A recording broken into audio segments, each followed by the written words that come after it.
In order to explain why real estate investing matters, we have to address a bigger why first.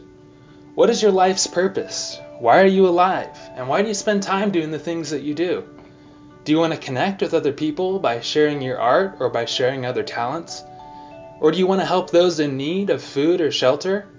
Or do you just want to spend meaningful time with your family or your friends? What's your passion or your big dream? When we're younger, adults ask us what we want to be when we grow up. When I was a kid, I wanted to be a construction worker who drove big trucks. I also wanted to go to the moon. People expect kids' dreams to be unrealistic, so this is a fun question for them to ask. Of course, they don't really expect us to follow through with our plan. They just know that we have a lot to learn, and our plans will probably change and become more realistic with time. Our parents teach us what they know when we're young, and we go to school to see what other adults know. We become well-rounded by learning a variety of subjects so that we can be successful in the workplace. Some of us go to college, and others go straight to work. Once we graduate, we get a job, hopefully a secure and high-paying one. Then we work and work some more to bring home money for ourselves or our family. We may switch jobs a few times, but we continue working to support our lifestyle. Somewhere along the way, you might have kids and then teach them how to do what we did. Unless you're among the few who absolutely love their job, you probably have gotten discouraged or you've felt trapped at work.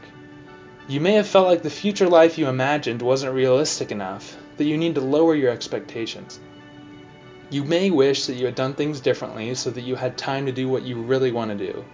There's a popular concept called the cash flow quadrant. I came across this while reading real estate books. It divides money making into 4 categories.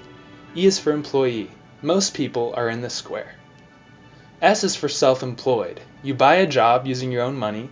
You often have to work more. You have more control. But if you aren't working, you aren't making money. B is for business owner. This is when you build or own a system that works for you, and if you're not working, you still get paid. I is investor. In this case, your money works for you. The more money you put in, the more money you get out. The right side is where the wealth is really made, where the money goes to work for you. But the left side is where most people are, trading their time for money. So if this is really true, and you can make money without giving up your time, then why don't more people do it? Why are so many people on the left side of this graph? It's mostly because they lack the exposure to the important knowledge and perspective that creates business owners and investors. Remember that if you have a why that is big enough, the what and the how are much easier to figure out. He who has a why to live can bear almost any how. The big problem is we grew up in an educational system that was developed in large part to meet the labor needs of the Industrial Revolution, and it was organized on the principles of mass production.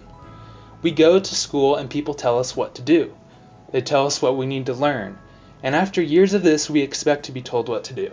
It's no wonder that people graduate and still have no idea what they want to do with their lives. This system is great at producing employees. There are many people who leverage our time and money to create wealth. Some take advantage of their employees, but many business leaders and investors genuinely want to help by providing opportunity. One of my favorite educational leaders is Ken Robinson, who has done a lot to try to change our current system. Someday things will get better. Meanwhile, those who want to be on the right need to learn for themselves how to create long-term wealth and financial freedom.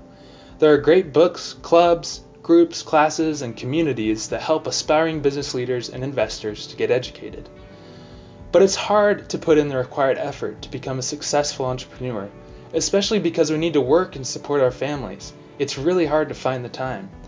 The good news is that you can start no matter where you're at. You can spend a few hours a week learning to build wealth. Here's a basic lesson that will demonstrate how to start building wealth. You may have heard of assets and liabilities. A liability decreases in value or makes you lose money. Assets are good.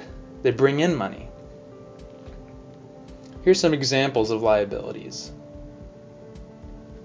Your car, furniture, taxes, rent payment, and food.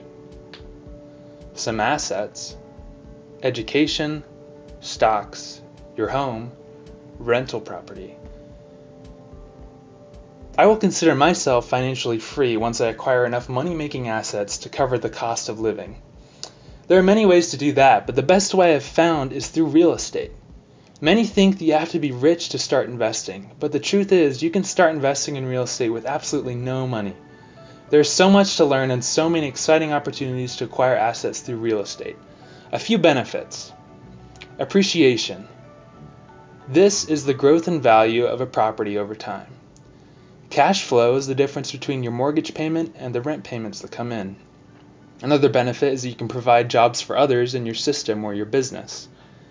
There's a term leverage, which means using other people's credit or money to get bigger returns. And finally, tax benefits. The government wants you to be a real estate investor so you can add value to the community. After you become financially free, then you can use your newfound time to chase your passions. You can use your new time to achieve your biggest goals. And most importantly, you can fulfill your biggest why in life. I hope you've enjoyed this video. Feel free to reach out to me at younginvesting.net.